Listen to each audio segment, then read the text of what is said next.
Kind of response video to Morfeene on these kind of social issues. Not socialism, but socialization. Call it that. Civilization. That's really what it is. It's about civilizing planet Earth. Trying to achieve civilization. I guess we think we're there, but we really aren't, because we have all these unsustainable circumstances and all these very flawed systems. And the flaws are starting to show themselves. I mean, now that we have this more connected world and where we can see what goes on in the world, it's a lot easier, a lot harder to hide all the uglinesses of the systems we've had for a long time. I mean, we never really saw the slavery. I mean, all you have is some images of it and some descriptions of it. But, I mean, they had cameras, video cameras, and the rest of it back then. The real horror of it would be just so obvious. And we sort of see that in our economic systems now. We can see people die somewhere else in the world because of the, maniacal industry that we set upon the world to say, make profit, bring us home money, exploit some people, suck the life out of them. Anyway, I know Morfeene wasn't exactly saying that, but anyway, so his first point is that maybe the first priority is the environment thing, because if we don't got air to breathe, we're kind of screwed. So that's really got to be the first thing to think about, is taking care of our capacity to produce food and to have a world we can live in that's not irradiating us or cooking us or doing something else to us horrible. And that that's sort of a first do no harm kind of thing to the environment. I sort of think we have time to fudge around a little bit. I mean, some of the stuff might already be in place that we can't really do much about, the past mistakes, and that snowball might have to roll no matter what happens. But the energy equation to me gets really complicated, because you're talking about a 10 times difference in what it'll cost. It's not going to be twice as much or something. It's going to be 10 times as much to replace cheap oil, to get the same productive value out of something new. And that's a lot of money. If your energy costs for maintaining your life go up 10 times, you're going to have to compromise an awful lot in your life to pay for that. So it's big. And to me, the bigger issue is, in terms of controlling that, is it's less the energy equation and more about the population equation, more about the growth thing. Growth is the real problem. We've had people who've been feeding off of it. That's even part of how the whole capitalist system works, is it creates this shortages and demand that's always exceeding supply. And that way they can keep making huge profits off of things, because demand is going to demand, and there's going to be competition for it. And through that process, it's going to end up, the highest bidder is going to win. And that's a real, it's destructive economically, but that's the real game here with this civilizing thing. We can't do the civilizing thing in the future. We can't have industry and nice houses and all these things, these comforts in the rest of the world, the benefits of industrialization, unless we do something about the population equation. Because if the population isn't reduced, it has to be reduced. We just can't just stop the growth. We got to reduce population, and there'll be a lot of benefits to it, because all of a sudden what was rare will become plentiful. Like housing and things like that, and we'll have plenty of food then, and we'll be able to make decisions about more efficiently producing food, because we won't have to keep feeding a demand that's in excess of supply, and so we won't have to cut as many corners. We won't have to that's a good enough statement. I don't need to elaborate. Everybody knows what cutting corners is, and that's what we basically do. Our economy has huge inefficiencies in it that are created by imbalances between supply and demand.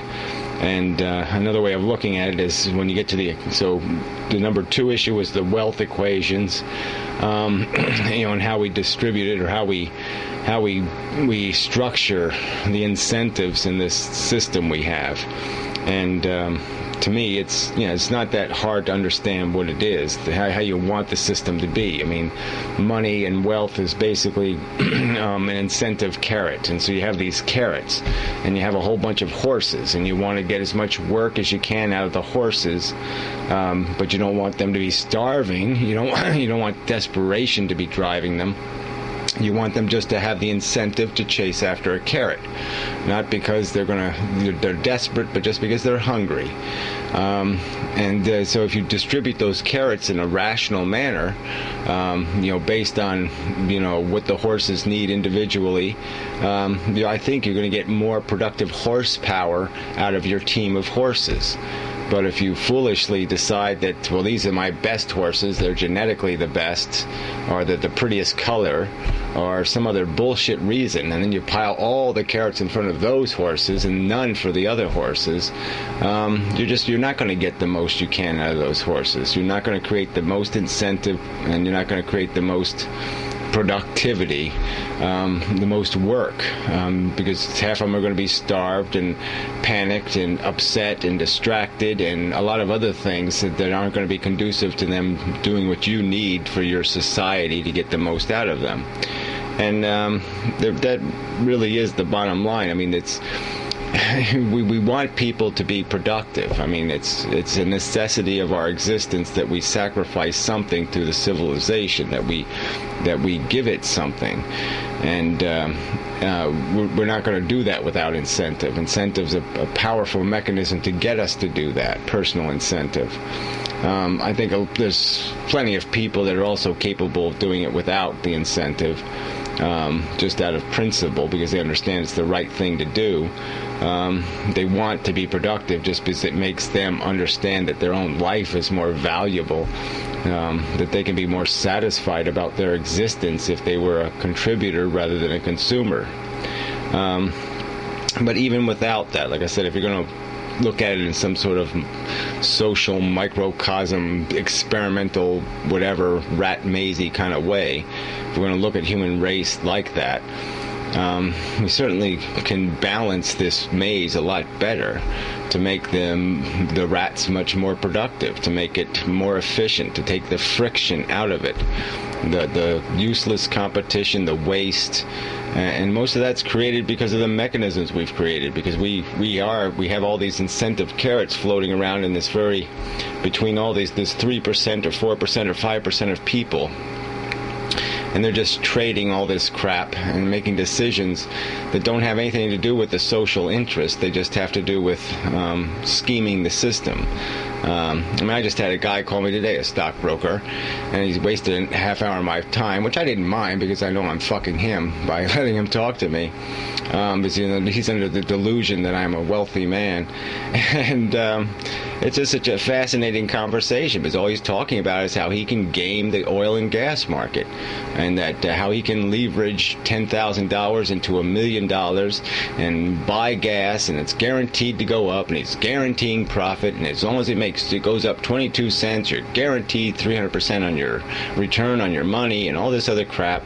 And but it's all about scheming a system. It's not about doing anything productive. It's just about greed. And it's not productive greed. And so any greed that is focused in a manner that's not socially productive is not the kind of greed we want. The only kind of greed you want is one person saying to himself, I want to find some honest way to compete with these other players and get more for myself. But if it's not an honest competition, society is not gaining anything from it. It's not going to learn from that example of how things should be done. They're just going to learn how things shouldn't be done. And a lot of wealth is generated that way. Bill Gates ran a racket, basically. He basically just rented an operating system to IBM and made a fortune off the happenstance that IBM became the standard for the PC. So he just fell into it, and then he fell into the copyright on what was basically infrastructure. It was like some guy inventing the railroad or something and getting, royalties on every piece of track laid, for the decades to come. We were never that stupid in the past, but apparently now we've allowed companies to own infrastructure, which is really dumb. So yeah, but there's all kinds of ways. Little fixes, little tweaks to the system, yes, less inheritance. I mean, these are all really important things. I mean, you fix a little of this, it can have a huge impact. Putting strict limits on how much an estate can give away would be a huge benefit. But then the loophole sort of is, for me, is when you start talking about these rich guys who have seen the light or gone through the Scrooge metamorphosis, the Dickens metamorphosis, and became, grown a social conscience. I don't really like the way they're giving their money back, because they're giving their money back to society through foundations and organizations that themselves are not very efficient. They're very good for the corporation. They might be very good for the extended family that'll be running the foundation, but I don't know if it's all that good for society. I mean, if they want to give the money back, let them just pay off our national debt. And that's really where the money should be going. All this excess wealth ought to belong eventually. It ought to go right back to where it belongs, and that isn't. It should be part of the public treasury, because it's the public that creates the wealth. It's the workers who create the value. They call this capitalism, but I think there's other words for it. Usuryism.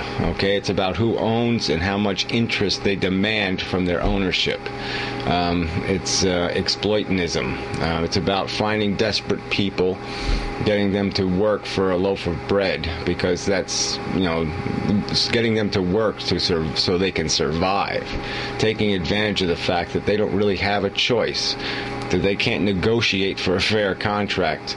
They have to take whatever that's available, or they're going to die, or they're going to be miserable, or their kids are going to die. And that's just, there's no other word for it. It's grotesque. It's obviously beneath our human dignity to feed off of each other. But that's what capitalism basically is. When you have a society of owners, they're just, that's all they are. And we don't need the owners. I mean, we could talk about, let's fix some of this stuff. Let's put limits on the wage scale. The top executive can only make 10 times what the bottom paid employee makes, or 15 times even. Those things would be huge help, so I don't want to argue against them. But I mean, the bottom line is the owners are disposable. We don't need rich people to make investment decisions. Okay, the workers themselves can do that. The consumers in a society can do that. They can say what services they want, and they can negotiate for a fair price for those services, and they can decide how much they're going to exploit themselves, because they'll also be part of the labor force. But that's really, there's basic just producers and consumers, and it's just trying to find a balance between those, what you might call competing needs. All producers are consumers, but not all consumers are producers, and that's where the equation gets a little tricky. And we can certainly afford to appreciate the value of some consumers, even though they're not producers. But when the consumption gets obscene, when the consumption is, Hearstian, mansions, when we start wasting public resources and private resources, building pyramids and doing other nonsense that's not going to have any social value. Like I said, those things are all built out of real sweat and sacrifice. That's what every dollar is made out of. Sweat, sacrifice, and blood. People die for dollars. People get killed at work for dollars. That's what dollars buy. That's what their real value is. And they can't be, I'm just saying, there's no real ethical justification for them ever being just grotesquely or obscenely wasted. And that's what the wealthy will do. They'll just waste the money on a 50-foot yacht and sail it around 3 weeks out of the year, and there's just no productive value in that. A tractor is going to be a much better investment. A house is going to be a much better investment. If we're going to put workers to work, if we're going to build something, we're going to do something, we have to do more productive things. things. We can't have workers wasted gold-plating toilets and, marble ceilings, of all things. I mean, that kind of crap, there's just no excuse for it. It's a waste of our productivity, and that's how this ownership thing goes wrong. It's because when too much capital is in the hands of these individuals, they will squander it, and in squandering it, they are devaluing all work. So, enough of a rant, kind of long. Sorry about that, but it's all semantics to a point here. I think we fundamentally agree that there's lots to fix in the systems we have, and somehow we've got to get people motivated to do this, to change this, to let go of tradition and say, yeah, we can tweak some of this, we can make a lot of this better, and that it isn't communism, and it isn't socialism, and it isn't some kind of badass evil philosophy to engineer the systems we live through and by. And do it rationally. And it's pretty easy to see the rational sense of not giving ownership of a society to people based on something as idiotic as birthright. I mean, that logic is just should be available. That the clarity or the it should be obvious. I mean, I can't imagine somebody being incapable of understanding that simple principle. I mean, it's so obvious. There's merit should decide who has control if we're going to give control to individuals. But ideally, I don't think individuals should have control over our societies. So now I'm really over. Sorry.